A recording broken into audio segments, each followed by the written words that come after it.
Okay, my dear children, today we are going to narrating the poem A Child's Evening Prayer. It is one of a good prayer to all of. In a 8th standard, we are going to deal with this poem A Child's Evening Prayer. A means ek. Child means मुलग्याचं. Okay. Evening means संध्याकाळचं. हा prayer means हा बघा शाळेच्या सुरुवातीला असू दे किंवा शाळेच्या नंतर असू दे तुम्ही काय करायला पाहिजे यू हॅव टू प्रे. ओके दिवसाची सुरुवात तर तुम्ही कसं करताय with the prayers you are going to starting the classes. Okay, and you are when you are going to closing the studies, that time also you have to do the prayer. And now in this poem we are going to discussing about the a child's evening prayer. Now see the poem first. This poem is written by who wrote this poem? Samuel Taylor Coleridge. Okay. Array on my bed, my limbs I lay.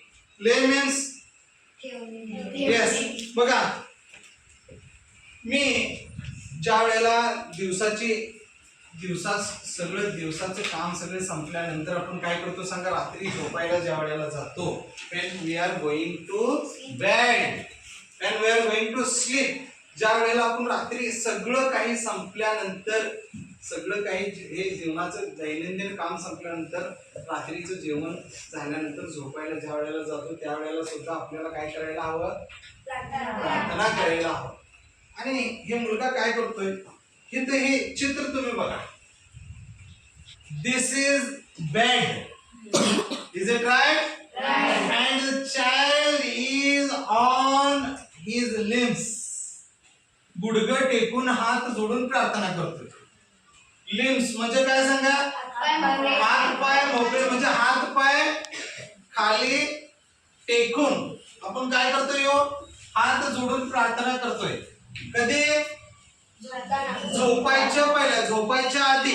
Okay काय प्रार्थना करतोय बघा. God Grant मी grace माय prayer से. जे मी प्रार्थना करतोय ते काय कर स्वीकार कर. जे मी प्रार्थना करतोय ते जसे की तुम्ही अर्ज देताय. अर्ज काय करतात ग्रँट करतात म्हणजे स्वीकारतात. देवाला मुलगा काय म्हणतोय हे देवा तू काय कर मी जे आता प्रार्थना करणार आहे ते प्रार्थना काय कर स्वीकार कर. मी जे जे मागतोय ना ते मला दे आणि माझी प्रार्थना काय कर स्वीकार कर. ओके काय बघा oh god preserve my mother dear. Preserve means lovely. Preserve means रक्षणा करणे किंवा संरक्षण करणे. कुणाचं संरक्षण मागतोय मुलगा. यस माझ्या आईची काय कर रक्षणा कर संरक्षणा कर. तिला दीर्घ आयुष्य दे. तिला आरोग्यमय ठेव. समजायला काय बघा आईसाठी काय मागतोय प्रिझर्व माय मदर डिअर. माझ्या प्रिय आईला तू संरक्षित ठेव संरक्षण कर तिचं. In health and strength for many years. आणि कशासाठी संरक्षण आणि कशासाठी ते संरक्षण मागतोय कशात दीर्घ आयुष्यासाठी. आणि दीर्घ आयुष्यासाठी तिला काय लावायला पाहिजे चांगलं आरोग्य. And strength. स्ट्रेंथ म्हणजे काय शक्ती. आपल्या घरात सर्वात पहिला उठतात कोण उठतात ती उठल्याशिवाय घरची सुरुवातच होत नाही. घरच्या भांडीचा आवाज कोणाच्या घरात सकाळी सकाळी येत नाही ना त्या घरात बघा काय परिस्थिती असते. एक एक वेळा असं होतं आईच उठली ना म्हणून पूर्ण घर सगळं झोपले.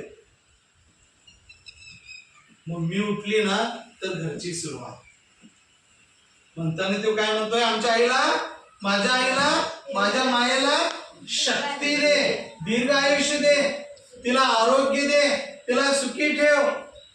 आणि ओ प्रेझर्व माय फादर टू. आणि तिच्या सोबतच माझ्या बाबाला सुद्धा तू काय कर संरक्षण दे.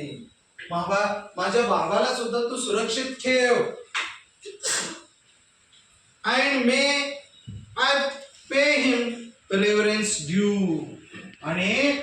त्या दोघांचा रेव्हरन्स म्हणजे काय हो, आराधना किंवा त्यांचा आदर करणे. मी या दोघांचा आदर करावा, मी त्या दोघांचा रेस्पेक्ट, त्या दोघांचं काय करावं, आदर करावं, मी त्या दोघांचं आराधना करावं. माझ्या बाबाला बी सुखी ठेव, आईला पण सुखी ठेव. आणि मी I my best thoughts employ. आणि काय म्हणतोय तो, मी माझ्या यस माझे विचार काय असावं, त्यांना सहकार्य करण्यासारखे असावे. म्हणजे यश सहकार बुद्धीचे विचार, आईच्या कामात सहकार करणे, बाबाच्या कामात सहकार करणे, बाबासाठी मागणे, आईसाठी मागणे, बाबाच्या कामामध्ये मदत, आईच्या कामामध्ये मदत. मला सद्बुद्धी दे, चांगली बुद्धी दे. बरोबर आहे ना. अवघ्या मुले असली की आईला थोडी मदत करतात, मुलं असले की बाबाला थोडं मदत करतात. थोड्या पालकांना मुलीच असतात, थोड्या पालकांना मुलंच असतात. मुली नाही त्या घरात आयुष्यभर तुमचं काम आईच करावं का, मुलं नाही त्या घरात तिने मुले नाहीत म्हणून चिंता करतच मरून जावं काय. मुलीचे जे काम आहेत, भांडी धुवायची कामं मुलं करायला पाहिजेत, शेण काढायचं काम मुली करायला पाहिजेत. तुमच्या आईला, तुमच्या बाबाला मला मुलगी नाही, मला मुलगा नाही असं भास व्हायला देऊ नका, त्यांना चिंताग्रस्त व्हायला देऊ नका. समजा एखाद्या घरात मुलगीच नाही आहे, आयुष्यभर भांडी धुणे, धुणे, स्वयंपाक करणे, आज ताप आलाय, आज पोटात दुखतंय, आज डोकं दुखतंय. झोपलेली कधी बघितलंय, झोपलेली कधी बघितलंय. आणि जर आई झोपली तर, आई झोपली तर काय होईल सांगा बाबा, काय होणार, तो घर पण झोपणार. लहान लहान ताणी बाळीचे असतात ना, अंगात ताप असले तर सुद्धा, डोक्यात दर्द असले तर सुद्धा ती काय करणार नाही, सांगणार नाही, आई ग म्हणणार आणि कामालाच लागेल. इमोशनली विचार करा, विचार करा. मी जे जे सांगतो ना, तुमच्या घरात असं कधी घडलं असेल तर ते कल्पना करा. आणि सांगत असताना तुमच्या आईचा चेहरा तुमच्या डोक्यात येतो काय बघा, कल्पनेत येतो काय बघा, बाबाचा चेहरा तुमच्या कल्पनेत येतो काय बघा, ते कसे दिसतात, कसे आहेत, आणि तुमच्यासाठी काय करतात, आणि आपण त्यांच्यासाठी काय करतो. मला कसली बुद्धी दे, आई वडिलांना सहकार्य करायची बुद्धी दे, त्यांच्या मदतीला येण्यासारखी बुद्धी दे. आपण जाऊन दुकानात काड्यापडी घेऊन ये म्हटलं की आपण कसं करतो, मला जर भांडी धुवून घे म्हटलं की आपण काय करतो, दुकानाला जाऊन ये म्हटलं की मुलं काय करतात, बरोबर आहे ना. To be my parents hope and joy. प्रत्येक पालकांना आशा असते की त्यांच्या मुलांचं भविष्य चांगलं व्हावं. मुलांना आई वडिलांची काळजी नसते की आमची मुलं, आजची मुलं ना आई वडिलांचा विचारच करत नाही. आमच्या आई वडिलांना पण जॉय भेटायला पाहिजे, आनंद भेटायला पाहिजे, त्यांना तुमच्यासाठी होप्स पाहिजे. तुम्ही शाळेला आल्यानंतर एकदा जर तुमच्या डोक्यात विचार यायला पाहिजे, अरे हा माझी मुलगी किती छान आहे ना, माझा मुलगा किती भारी आहे ना. परत 5 वाजले की तुमचं वेटिंग मध्ये राहायला पाहिजे. ते माझी मुलगी येणार, तिच्या सोबत राहणे, त्यांच्या संगत त्यांची विचार विनिमय करून घेणे. बाबाला काहीतरी आर्थिक संकट आहे, तुम्हाला तुमच्या कल्पनेत यायला पाहिजे. कुठलं तर कर्ज द्यायचं आहे, कुठलं तर पैसे द्यायचे, काहीतरी अडचण आहे, बाबा टेन्शन मध्ये आहे, आपण मॉरल सपोर्ट करायला पाहिजे. माझ्या संगत एक कालच घटना घडली. काय घडली सांगा. मी आणि फरान गाडीवरनं जायचो आणि अचानकच मला एक मेसेज आला, मी 12,000 रुपये लॉस केले. फरान म्हणाला, काय म्हणे, मला कल फिरसे मिळेल. मला असं सपोर्ट दिल्यासारखं समजलंय की he said his feelings with me and on that time I thought, अरे वा, हे सांगतो ती खरंच आहे, मानसिक करून घेण्यात काय. आणि चेहरा एकदम लहान केला आणि घरात आल्यानंतर मम्मीला म्हणाला, मम्मी बाकी 12,000 रुपये. बघून म्हणाली होय तिला तेवढं सिरियस आलं नाही, परंतु मी फरांच्या चेहऱ्याकडे बघलो, he is very serious about that matter. जर तुम्ही पण तुमच्या घरात असं काहीतरी घडत असेल आणि तुम्ही जर लक्ष देऊन विचार करत असेल तर त्यांना एक मॉरल सपोर्ट, माझ्या मुलग्याला समजायलाय माझी परिस्थिती काय चालू आहे. समजा गणेश चतुर्थी झाल्यानंतर दसरा आला, दसरा झाल्यानंतर काय आली हो दिवाळी आली, दिवाळी आल्यानंतर प्रत्येक घरात दिवाळी होत असते काय नाही. सगळ्यांच्या घरात दीप उज्ज्वल होत असतात काय, दीपोत्सव असतंय काय नाही. ह्या बऱ्यापैकी मुलांच्या घरात सण करण्याची ताकदच नसते, आर्थिक परिस्थिती नसते, आई कामाला जावं लागतंय, बाबा कामाला जावं लागतंय, पैसे नसतात, तरी सुद्धा ते काय करतात, आमच्या नेबर्स म्हणजे शेजारी सगळी सण करत असताना, पूर्ण गाव सण करत असताना, पूर्ण देश सण करत असताना जर माझ्या घरात सण नाही झालं तर माझी मुलं चिवचिव करणार, दुसऱ्यांच्या घराकडे बघणार, दुसऱ्यांचे कपडे बघून ते नाराज होणार. म्हणताना बाबा काय करतोय, 5,000 रुपये कर्जानं कोणाकडे मागून घेत, उधार मागून घेत. काय करतोय, 5,000 रुपये मागून घेतोय आणि विचार करतोय 5,000 रुपये मध्ये 2,000चं बाजार भरायचं, सणाचं 2,000चं बाजार भरायचं. त्याच्यानंतर 3,000 रुपये मध्ये 2 मुलांना काय करायचं सांगा, एक 500 रुपयाचं कपडे घ्यायचं. बायकोला आतापर्यंत जीवनात कधीच मी काय घेऊन दिलो नाही, ह्या टायमाला आपण काय करू, त्याला 1,000 रुपयाची साडी घेऊन देऊ, असं विचार करतोय. आणि काय करतोय सांगा, राहिले पैसे तर आपण कपडे घ्यायचं ठरवून काय करतोय सांगा, दुकानला जातोय. दुकानला गेल्यानंतर डिस्प्ले मध्ये एकापेक्षा एक ड्रेस लावलेले असतात आणि मुली एक्सपेशली जर त्या दुकानला गेल्या असतील तर जे पुढं बघतात तेच मागतात. डिस्प्ले मध्ये जे दाखवलंय ना ते दाखवा, ते ड्रेस असते 5,000. तो म्हणतोय ऑफर चालू आहे, या तुम्हाला 2,500 मध्ये देतो. तुमच्या बाबाच्या खिशात 2,500 आहेत का? 5,000चं वस्तू 2,500 ला देतोय, तुमच्याकडे आहेत काय? तुमचा बाबा 5,000 रुपये दुसऱ्यांच्याकडे घेऊन आलाय, प्लॅन केलाय, 3,000 बाजारला गेले, 2,000 राहिल्या, 500 मुलग्याला देणार, त्याने एक मुलगीला 500चं देणार. 1,000 रुपये मध्ये बायकोला आतापर्यंत काही घडलं नाही म्हणून एक साडी घ्यायचं ठरवून आलाय आणि मुलगी जिद्द करून बसली, रडाली, हात कराली, मला पाहिजे म्हणजे पाहिजे. आहेत 2,000, एकच ड्रेस 2,500चं. मुलग्याला काय घ्यायचं, बायकोला काय घ्यायचं, स्वतःचा अजून विचारच नाही. मुली असंच करतात, थाटच करतात. बाबाच्या खिशात किती रुपये आहेत कोणच विचार करत नाही. Your father's pocket is empty or it is full of money, you don't know, my dear children. You are not going to thinking on it. Just you are going to ask. हे काय म्हणतोय बाबा, काय करतो सांगा, काय तर compromise, लोकांच्या पुढे पाया पडायला लागतो. तुम्हाला असं वाटतं की बाबाकडे पैसे आहेत, तुम्हाला कधीच सांगत नाही ते 5,000 तुम्ही कुठून आणले,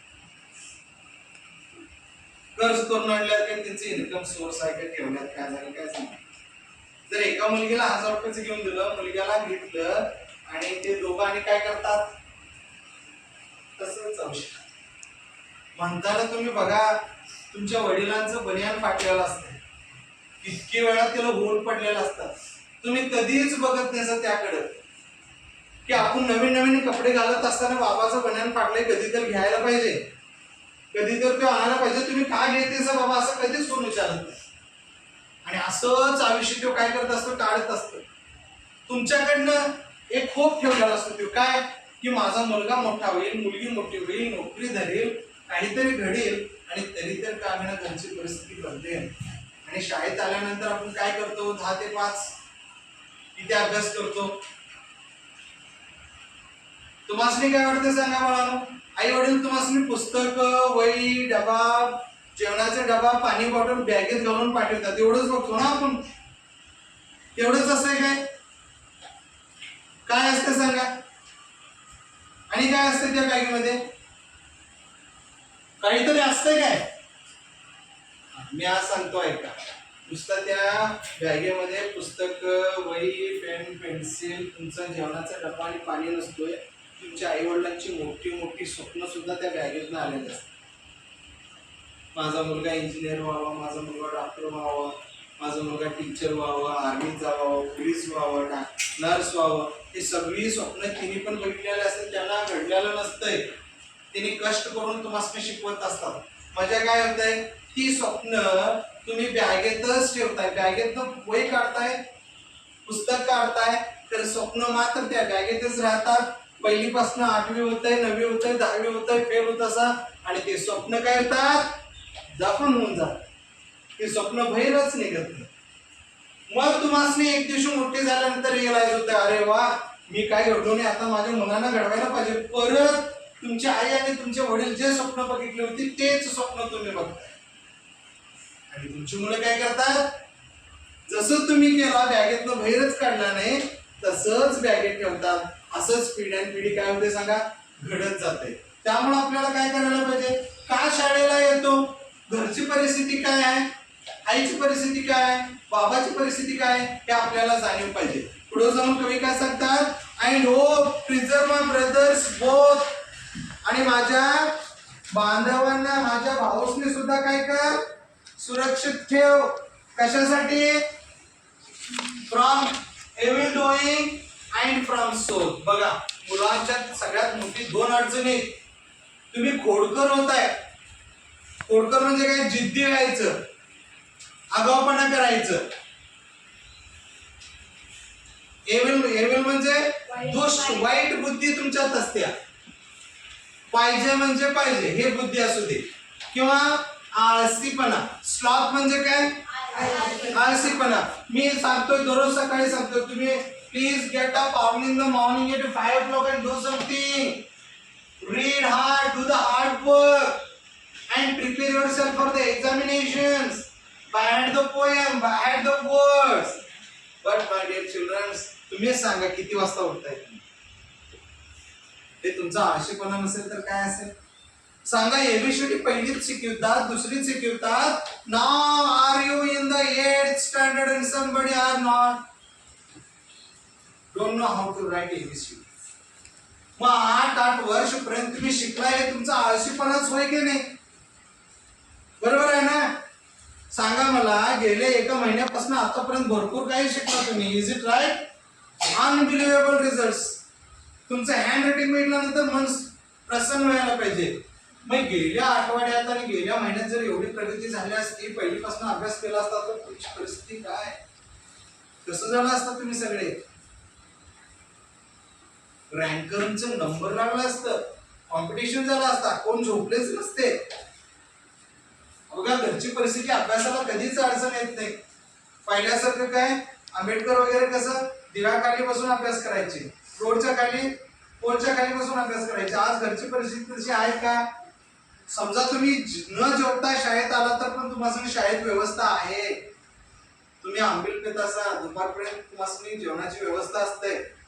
घर खायला नसलं तर चालतंय, पण तुम्ही काय करायला पाहिजे, जिद्दीनं अभ्यास करायला शिकायला. घरची अडचण सांगायची, घरची सगळी कामं करत करत अभ्यास करायला पाहिजे.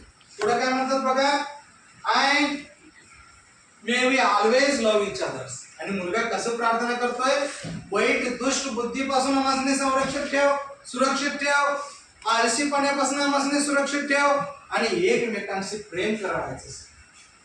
हा, तुम्ही घरात मुलगी, एक मुलगा असला, दीदी असली, दादा असला, तुम्ही भांडत असताय. Always you are going to quarreling each others and disturbing your parents. बरोबर आहे की नाही? आताच्यानं काय करायला पाहिजे, एकमेकांशी तुम्ही कसं वागायला पाहिजे, प्रेमानं वागायला पाहिजे. त्यांच्याशी एक रिलेशन बिल्ड करायला पाहिजे, फ्रेंड्स बनायला पाहिजे. Our friends and our father and our mother. बघा, कुणाबरोबर प्रेमानं वागायचं, आमच्या सर्व मित्रांच्या सोबत, बाबाच्या सोबत आणि आई सोबत कसं वागायला पाहिजे, आम्ही सगळे प्रेमानं वागायला पाहिजे. विथ रिस्पेक्ट, आदरनं बोलायला पाहिजे. कुठल्याही मंदिरमध्ये जावा, मशिदीत जावा, दर्ग्यात जावा, कितीही भक्ती असू दे तुमची, कितीही श्रद्धा असू दे, कोणीही देव तुम्हाला दर्शन देणार नाही. किती पण अपार भक्ती असू दे तुमची, मस्जिद मध्ये जाऊन भेटला, नमाज पडला, अल्लाह भेटला, शक्यच नाही. तुमच्या आई वडिलांची सेवा करा, आईचं ऐका, आईचं मन दुखवू नका, बाबाला जरा मॉरली सपोर्ट करा. बघा, मनाला किती शांत आणि समाधान होतं. किंवा तुमचं घर किती फॅमिली स्वीट आणि हॅपी फॅमिली होते तुमची. अँड लास्टला काय म्हणतो बघा, and still O lord to me impart and innocent and grateful heart. आणि स्वतःसाठी काय म्हणतोय, मला निष्पाप मन दे, निष्पाप न पाप करणार मन. अँड ग्रेटफुल हार्ट, कृतज्ञ सांगणार मन दे. कृतज्ञ म्हणजे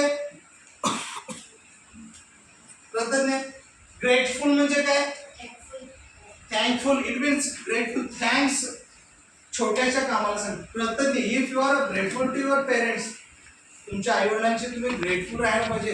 म्हणजे त्यांना तुम्ही आभार मानून किंवा थँक्स सांगून चालणार नाही. आयुष्यभर त्यांचं सेवा करावं लागणार तुम्हाला, आयुष्यभर त्यांच्या वचनात तुम्हाला चालावं लागणार, आयुष्यभर त्यांनी जसं सांगतात तसं तुम्हाला ऐकावं लागणार. त्यांच्या शब्दांच्या पुढे तुम्हाला जाता येणार नाही. तुमची आई आंधळी असू दे, पांगळे असू दे, काळे असू दे, आई आईच असते, बाबा बाबाच असतो. कधीही लिहू नका आमचा बाबा असं दिसतोय, आमची आई असं दिसते. पालक मिटिंगला कसं बोलवायचं, बिनधास्त राहा.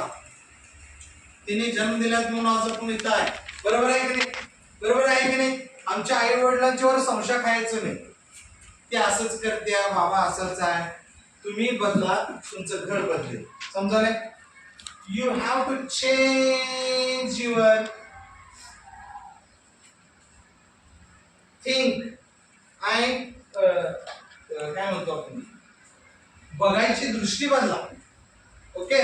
नेक्स्ट बघा, मुलगा काय म्हणतोय, मला पण काय कर, निष्पाप मन दे आणि कृतज्ञ सांगणार मन दे. That after my last sleep I may awake to the internal day. अरे वा, हे लास्ट 2 लाईन मध्ये फार छान सांगितलंय मुलगा. काय म्हणतोय सांगा, काय म्हणतोय सांगा. तो काय म्हणतोय, मला निष्पाप मन दे, मी कुणाचं मन दुखायचं नको, मी पाप करायचं नको, आणि मला जे जे मदत करतात मी त्यांना कृतज्ञ राहतो, मी त्यांचा ऋणी राहतो, मी त्यांचा सेवक म्हणून राहतो. आणि देवा मला काय कर, लास्ट स्लीप. कसला शब्द बघा, लास्ट स्लीप म्हणजे काय हो, मरण. त्या मरण्याच्या आधी, मरण येण्याच्या आधी काय कर, मला निष्पाप मन आणि कृतज्ञता भाव दे. तुम्हाला सगळ्यांना माहित आहे स्वर्ग आणि नरक असं म्हटलं जातं. चांगले कर्म केले तर कुठे कुठं कुठून उठणार, आणि वाईट दृष्टी जर तुम्ही केला कुठून उठणार. सगळ्या धर्मात आहे स्वर्ग, नरक, जन्नत, जहन्नम असं म्हणतात. ओके. बघा बाळांनो, ते काय म्हणतो, मुलगा काय म्हणतो बघा, असं म्हणणं आहे, पूर्वजांचं म्हणणं असं आहे की जे चांगलं काम हे जीवन झाल्यानंतर, या जगाची डोळं झाकल्यानंतर अनेक डोळं उघडतात, जे स्वर्गात असतात किंवा नरकात असतात. आणि नरक आणि स्वर्ग हे संपत नाही, तिथं मरण नाही. त्या दुनियामध्ये मरणच नाही. तिथं जे चांगलं काम केलंय ते स्वर्गचं मजा घेणार, जे वाईट कर्म केलंय तो कशाचं मजा घेणार, नरकचं कष्ट घेणार. आणि देवा एका दिवशी मी तुझ्या पुढे येऊन उभा राहणार, ज्या दिवशी माझी लास्ट स्लीप, त्या दुनियातले डोळे झाकतील, क्लोज होतील, आणि मी त्या नैज जीवनात येईल, स्वर्गमध्ये येईल किंवा नरकमध्ये येईल, तेव्हा मी तुझ्या पुढे राहण्याची ताकद आपल्यात आहे. बरोबर आहे की नाही. स्वर्गात कोण जाणार, कोण जाणार, पण चांगले कोण असतात, चांगले कधी होतात, एका दिवसात होऊ शकतो काय. मी एक स्टेटस लावलो होतो. एकदा काय झालं म्हणून माहितीये काय, एकदा एक माणूस मेला आणि त्याला घेऊन चालले ते, आणि मागून एक माणूस आवाज दिला, अहो थोडस थांबा, थोडस थांबा. तो मासनी पण माहित आहे, गावात कोणीतरी वारलं, पाहुणे वगैरे आलं तर उभा करून तोंड दाखवतात काय, मेलेल्याचं तोंड परत बघायला भेटत नाही ना. तो तिथे गेला, तिची बायको होती, मुलं होती, लोक होती, गावकरी होती, आणि म्हणाला, अहो साहेब चाललाय काय, म्हणाला, चालला सा, कुठं चाललाय तो, स्मशानकडे. आणि तिला म्हणाला, साहेब चाललाय काय, माझे जमीनचे जे कागदपत्र तुम्ही हडपलं होतं ना, ते घेऊन चाललाय काय सोडून चाललाय. जे कष्ट, जे पैसा माझा तुम्ही लुबाडला होता, जे खाल्ला होता ते घेऊन चाललाय का इथं सोडून चाललाय? मग असल्या माणसाला स्वर्गात भेटेल काय हो जागा? असल्या माणसाला केल्यानंतर लोक कौतुक करतील काय? मग आपल्याला काय बनायला पाहिजे? काय बनायला पाहिजे? कृतज्ञ. कृतज्ञ होणे, निष्पाप होणे आणि आमच्या आई वडिलांच्या आदर मध्ये तुम्ही राहायला पाहिजे, त्यांचा आदर करायला पाहिजे. बघा तुमची आई कशी आहे, बाबा कशा आहे ते तुम्ही विचार करायचं नाही. समजायला ना? त्यांचं रिस्पेक्ट करा तुम्ही. ओके, शाला वाइंड अप द क्लास. समजलं सगळ्यांना?